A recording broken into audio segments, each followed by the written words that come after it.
안녕하세요 여러분, 도키아미식입니다.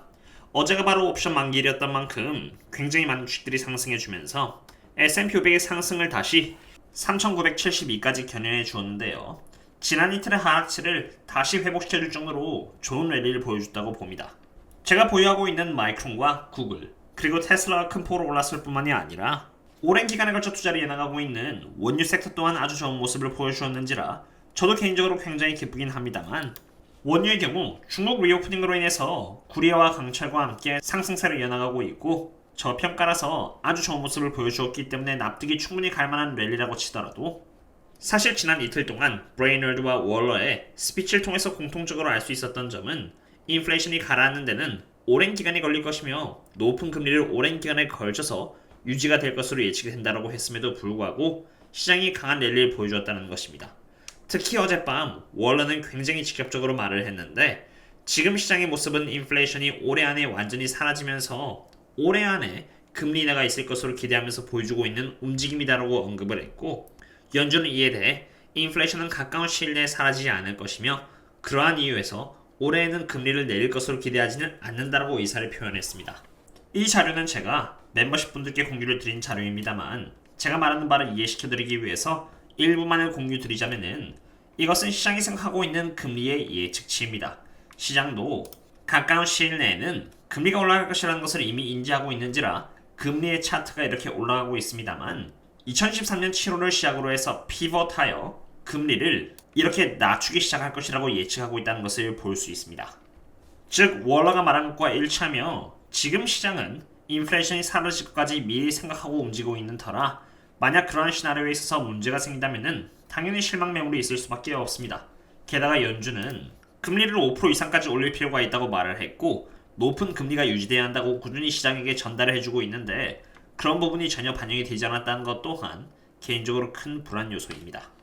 하지만 그렇다고 한들 어쨌든 단기적으로 장은 올라주었고 충분히 즐길만한 부분이라고 생각됩니다.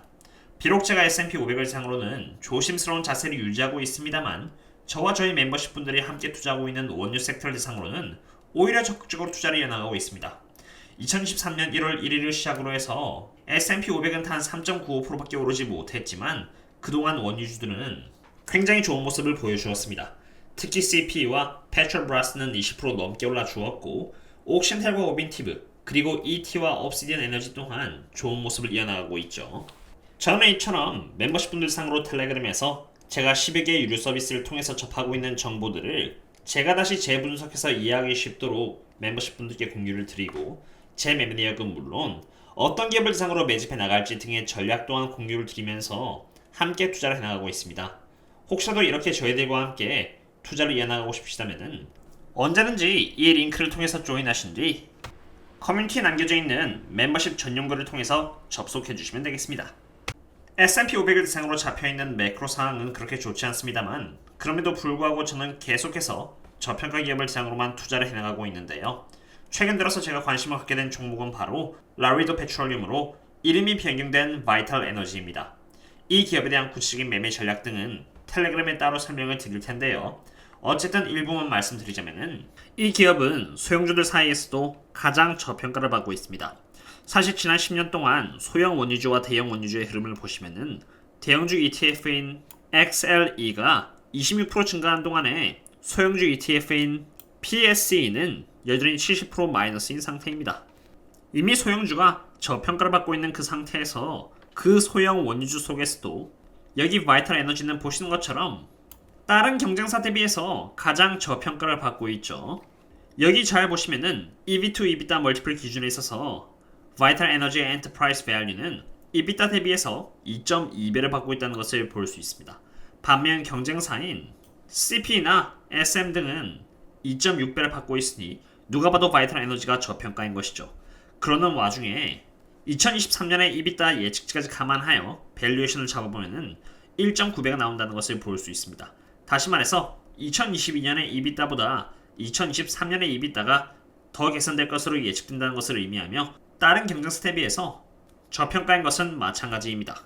그럼 어떠한 이유에서 실적이 개선된 양상을 보여주고 있는 것일까요? 그것은 바로 하워드 카운티 때문입니다. 바이탈 에너지는 노스 하워드와 센트럴 하워드, 그리고 리치 DSU에서 활동을 하고 있는데, 보시면은 센트럴 하워드에서의 퍼포먼스보다 노스 하워드의 퍼포먼스가 굉장히 빠르게 올랐다는 것을 이렇게 볼 수 있습니다. 지금까지는 항상 이렇게 가이던스 대비해서 적은 생산량을 2012년 1분기부터 3분기까지 기록했지만 2022년 4분기부터는 드디어 가이던스보다 더 높은 생산량을 이렇게 보여줄 수 있게 된 것입니다. 제가 바이탈 에너지를 대상으로 좋게 생각하는 것은 개선된 생산량뿐만이 아닙니다. 부채 현황인데요. 보시면 부채의 비율이 이렇게 1.2배로 굉장히 빠른 속도로 개선되고 있다는 것을 볼 수 있습니다. 부채가 개선됨에 따라서 기업이 상대적으로 적은 이자를 내면 되니까 프리캐시 플로우 또한 개선이 됐고요. 프리캐시 플로우가 좋아지니 이걸로 더 많은 자수를 매입을 할 수 있게 되었습니다. 그리고 이 기업은 2025년까지 걱정해야 할 부채 또한 없겠습니다. 오늘은 S&P 500의 현황과 제가 새롭게 관심을 보이게 된 기업인 바이탈 에너지에 대해서 알아보았습니다. 제가 투자하는 원칙은 기본적으로 밸류에이션에 따라서 고평가 기업은 피하고 저평가 기업들을 상으로는 꾸준히 투자해 나가자는 것입니다. S&P 500은 여전히 고평가인지라 제 입장에서는 S&P 500을 대상으로는 보수적인 스탠스를 유지하는 것이고 반대로 원유 섹터는 저평가이기 때문에 제가 집중적으로 투자해 나가는 것입니다.